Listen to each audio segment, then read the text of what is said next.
প্রিয় বাবা, আজ নাকি বাবা দিবস। কিন্তু তুমি কি জানো, ক্যালেন্ডারে আজকের দিনটা একটু আলাদা করে লেখা থাকলেও আমার কাছে তুমি প্রতিদিনের ভাবনা, প্রতিদিনের নির্ভরতা। তোমাকে ছাড়া আমার পৃথিবী কেবলই এক আকাশ শূন্যতা।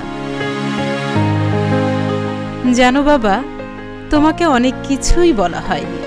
তুমি যখন পাশে থেকেছ, আমায় আগলে রেখেছ, সব কিছুতেই তোমার নিয়মকে বাড়াবাড়ি মনে হতো।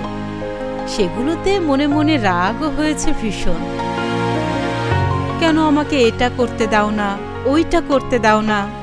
সবাই তো করছে, সবতেই কেন তোমার এত বাড়াবাড়ি? মানে অভিমানে কত অভিযোগ দিয়েছি নিজের কাছে। কিন্তু আজ বুঝি, তোমার ওই শাসনেই আজ আমি হতে পেরেছি। বাবা, তুমি এতটা নিঃস্বার্থ কিভাবে? নিজের সব ত্যাগ করে শুধু আমাদের জন্য কিভাবে ভাবলে তুমি?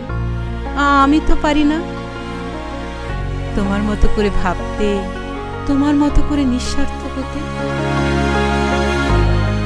ছোটবেলায় তোমার ওই কঠিন মুখটাই বেশি দেখেছি, তখন বুঝিনি সেই কঠোরতার আড়ালে কতটা ভালোবাসা লুকানো ছিল। আজ প্রতিটি মুহূর্তে সেই ভালোবাসা আমাকে ছুঁয়ে যায়। তোমার একটু অসুস্থতা, তোমার সাদা চুল, তোমার মুখে বয়সের ছাপ, সব কিছুই এখন আমাকে ভাবায়, আমার বুকে কাঁপন ধরায়। তোমাকে হারানোর ভয় আমাকে সব সময় তাড়া করে বেড়ায়। এই ভয়ের কথাও তোমাকে বলতে পারবো না, যেমনটা বলতে পারিনি তোমাকে কতটা ভালোবাসি।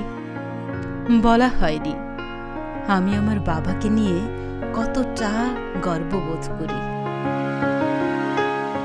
হ্যাঁ বাবা, তুমি আমার সুপার হিরো, তুমি আমার জীবনের সবচেয়ে বড় শক্তি।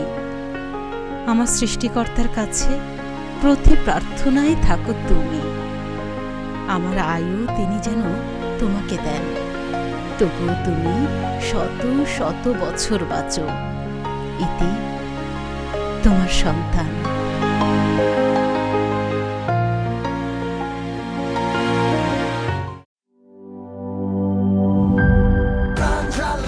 প্রাণ ঝালমুড়ি, এই ঝাঁজ সেই ঝাঁজ।